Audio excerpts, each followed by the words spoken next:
Assalamualaikum warahmatullahi wabarakatuh. Perkenalkan nama saya Nurul Hakim bersama dengan anggota kelompok saya yaitu Ali Chandra dan juga Muhammad Ilham Sadik.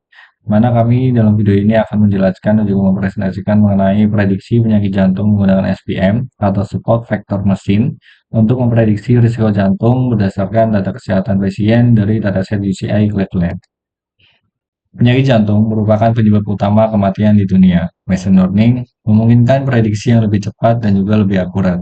Proyek ini menggunakan algoritma support vector machine atau SVM untuk memprediksi risiko penyakit jantung berdasarkan data kesehatan pasien.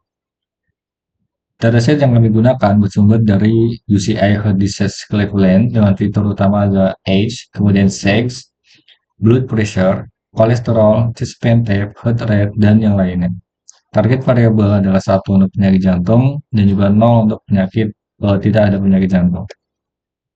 Tujuan proyek kami adalah menganalisis data kesehatan pasien untuk memahami pola dan juga karakteristik, kemudian membangun model machine learning yang lebih efektif, memprediksi penyakit jantung menggunakan algoritma SVM, serta mengetahui tingkat akurasi model dalam klasifikasi. Tools dan juga library yang kami gunakan atau kami kembangkan dalam proyek ini yaitu menggunakan Python sebagai bahasa pemrograman utama dengan Google Colab sebagai environment-nya. Kemudian library yang kami gunakan meliputi Pandas dan juga NumPy untuk manipulasi data, kemudian Matplotlib dan Seaborn untuk visualisasi, serta Skitlearn untuk implementasi algoritma machine learning.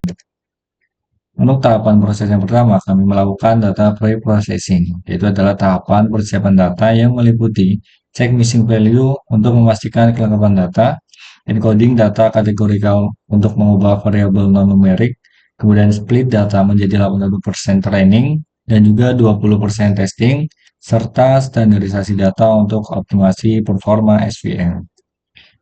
Kemudian selanjutnya ada encoding data kategorikal yang akan dijelaskan oleh teman saya. Baik, perkenalkan nama saya Muhammad Ilham Sadik.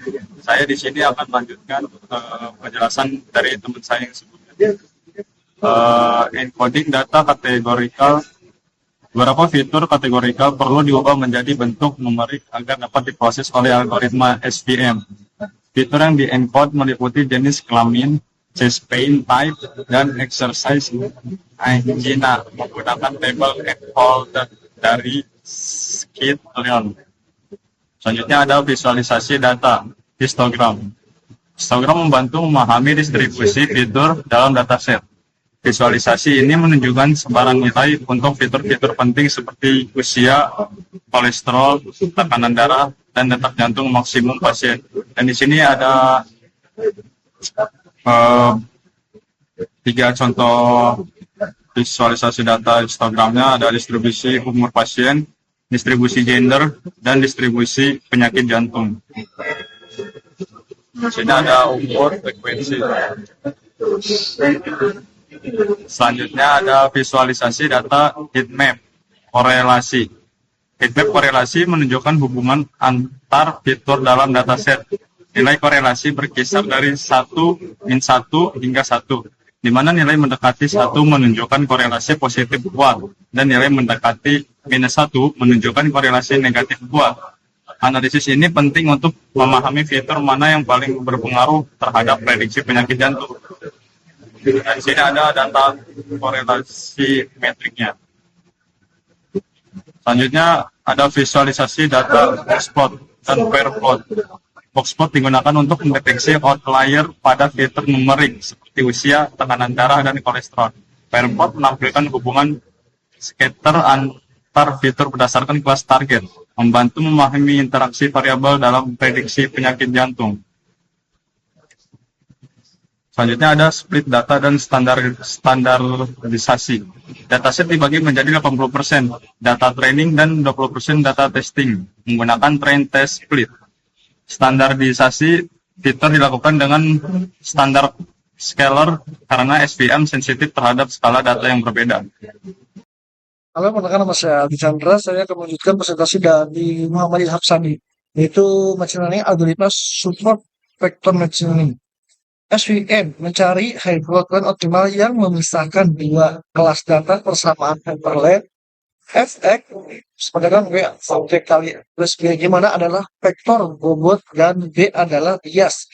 Konsep margin memaksimalkan jarak antara hyperlink dengan data terdekat dengan konsisten Y permukaan W ke atas T X MB.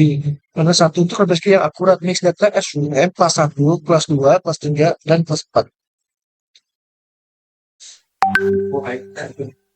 Terus di sini ada implementasi SVM model. Implementasi SVM menggunakan library schedule dengan kernel linear. Kode utama SVM kernel membangun klasifikasi yang mencari hyperlink optimal dalam memisahkan kelas penyakit jantung.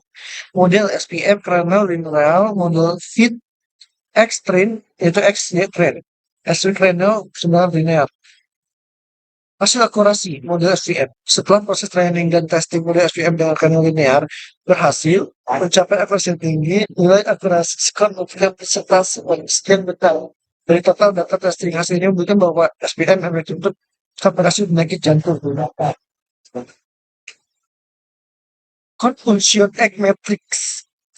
Confusion Matrix mengevaluasi pertama model klasifikasi dengan 4 komponen. True positif TP, prediksi benar positif, true negatif, prediksi benar negatif, false positif, prediksi salah positif, dan false negatif FN, prediksi salah negatif.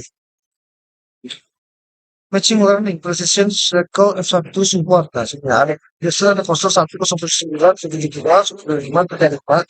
Akurasi makro. Oke. 075, 075, hasil default menyajikan metrik evaluasi lengkap rasio keberadaan positif recall kemampuan penduduk kasus positif dan F1 score harmonik mean keduanya. Evaluasi data ini penting karena evaluasi saja tidak cukup untuk memulai performa model pada data yang tidak seimbang. Oke, terima kasih saudara saya. Sekian, mohon maaf. Assalamualaikum warahmatullahi wabarakatuh.